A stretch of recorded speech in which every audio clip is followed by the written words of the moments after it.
반발하는 이제 3급, 4급 부장급들, 과장급들의 목소리가 좀 상당히 좀 있다는 거예요. 뭐 중계되고 있는 뭐 내부 얘기들에 따르면 한 2-3명 정도 빼고는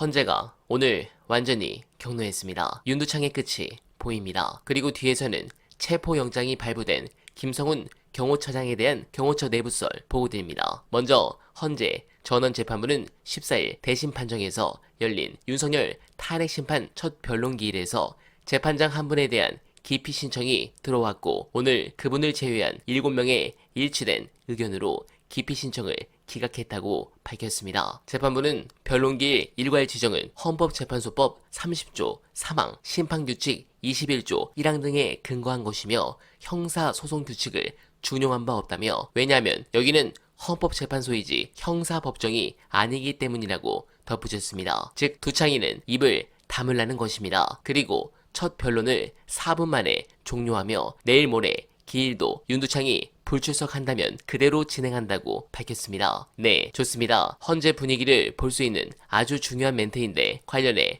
헌재 내부설 보시고 이어가 보겠습니다. 더 중요한 게 뭐냐면 걱정할 필요가 없는 게 헌재에서 한덕수 거 빨리 한다고 해서 문제될 게 하나도 없고 헌재 재판관들은 우리 절차대로 다 할게. 니네한테 절대 딴 말 안 나오게 다 할게. 지금 이 상황이거든요.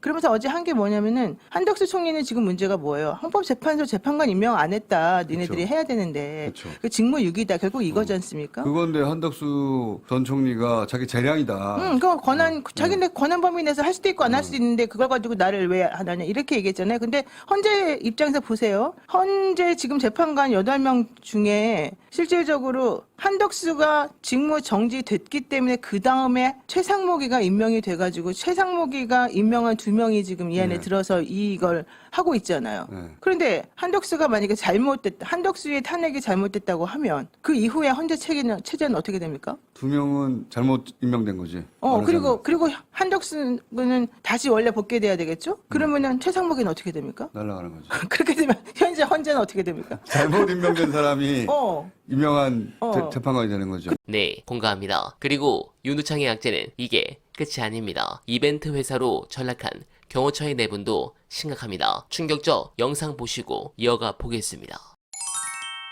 민사상 손해배상 청구 그리고 구상권 청구 이게 뭐냐면 버스를 그 앞에다가 여러 대를 대가지고 이제 차벽을 세워놨고 철조망을 둘러 쳐놨고 뭐 철문을 쇠스랑으로 이제 걸어놓고 뭐 이렇게 쇠사슬 같은 걸 묶어놓고 이런 일을 했기 때문에 두 가지 측면을 다 염두에 두는 걸로 보입니다. 네. 이게 결국 국가재산이거든요. 그 버스도 그렇고 뭐 그렇지. 쇠사슬도 그렇고 그렇지. 철조망도 그걸 가지고 나중에 이제 그 경호처가 태클을 걸 경우에 이제 대비해서 그걸 가지고 이제 재산 손괴다 뭐 이런 식으로 이제 걸 경우에 대비해서 그게 아니라 이걸 문제를 일으킨 건 니네기 때문에 이게 재산 손괴가 되면 니네한테 이제 구상권을 청구한다. 네. 이런 게 되는 거고요. 그리고 이제 이런 해체 작업을 위해서 추가로 투입되는 비용이라든지, 뭐 혹은 그 상황에서 벌어질 수 있는 뭐 이제 인사상의 어떤 그 사고라든지 이런 경우가 발생했을 때는 책임을 니네가 지는 거다라고 이제 명확하게 하는 거고, 민사상 손해배상 책임을 지우게 되면 경호처 차장이라든지 이제 간부급 개인한테 상당한 지금 부담이 될 가능성이 있습니다. 그 인물을 특정을 해야 돼. 뭐 그건 아마 그렇게 될 건데 왜냐면 네. 이제 실제로 노조를 대상으로 그런 일을 벌일 때 그렇게 해가지고 와해시키는 방법을 실제로 썼었기 때문에 네. 그게 소위 말하는 이제 노란봉투법으로까지 이어지는 거였고요. 그 작업을 지금 하겠다는 거라서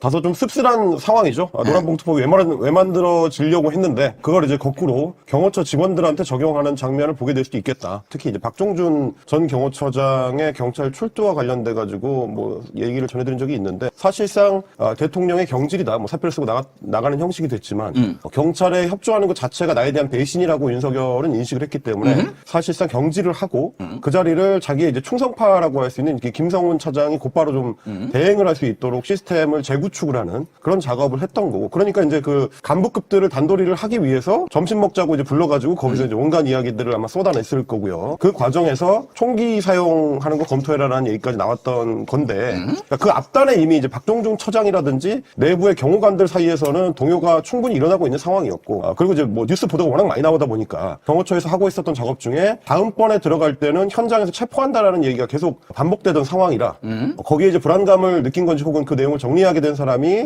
그걸 이제 수사기관의 영장 집행을 방해할 경우에는 정당행위로 인정받기 어렵다. 그러면 우리는 공무원 연금도 못 받고 공무원직에서도 잘리고 구속 기소돼가지고 재판을 받게 될 거고 이제 이런 취지의 내용들을 법리적으로 상당히 좀 상세하게 정리한 그런 게시글을 올렸다는 겁니다. A4 용지로 한 이제 3장 정도 된다고 하니까 3,000자. 내용도 상당히 많고 그리고 아마 그 정도 내용으로 봤을 때는 법리 검토를 어느 정도 한 상당히 좀 준비를 한 게시글이었던 것 같습니다. 근데 이제 경호차장이 대통령이랑 밥 먹고 와가지고는 이거 글 삭제해라. 그 부서장이랑 그 게시자한테 압박을 하니까 게시자는 나는 삭제할 수 없다. 없다. 안 한다. 뭐 게시판에 글을 쓰고 뭐 그거를 삭제하고 이런 건 이제 개인의 표현의 자유의 영역이기 때문에 네. 그거는 이제 명령으로 이래저래를 할 수 있는 부분은 아니거든요. 그리고 내부망이기 때문에 뭐 무슨 기밀 유출이 있는 것도 아니고 뭐 그러다 보니까 안 될 것 같으니까 그냥 게시판 관리자한테 이야기를 해서 글을 이제 삭제는 못하고 네. 공개가 안 되도록 하는 블라인드 처리를 해버린 겁니다. 네. 일단 간부들이 좀 강력하게 항의를 했다는 거고요. 아마 이제 그 간부급 회의 자리에서 지금 김성훈 차장 자체가 네. 지금 강경하게 이야기를 하는 거에 대해서 반발하는 이제 3급, 4급 부장급들, 과장급들의 목소리가 좀 상당히 좀 있다는 거예요. 뭐 중계되고 있는 뭐 내부 얘기들에 따르면 한 2-3명 정도 빼고는 대부분 김성훈 차장의 발언에 대해서 이제 반대하는 입장이다. 강경한 어떤 대응에 대해서 반대하는 입장이다라는 거고. 그러다 보니까 이제 여러 요구 중에서 그나마 들어줄 수 있는 얘기가 아마 게시글이 원래의 목적에 부합하도록 다른 사람들이 볼 수 있도록 게시하는 거다라는 이야기였을 가능성이 좀 있을 것 같습니다. 왜냐면 뭐 김성훈 차장 본인한테 사퇴하라라는 얘기까지 지금 나오고 있는 상황이라고 하니까 그런 얘기를 들어줄 수는 없고, 그리고 그렇다고 이제 아예 그냥 모든 얘기를 묵살하기에는 지금 이제 힘이 그만큼 발휘가 안 되는 상황이고, 그러다 보니까 이제 게시글에 대해서는 복구가 다시 이루어지지 않았나 싶긴 합니다. 네, 아마도 내일 윤석열의 체포를 집행할 가능성이 커 보입니다. 그런데 윤석열이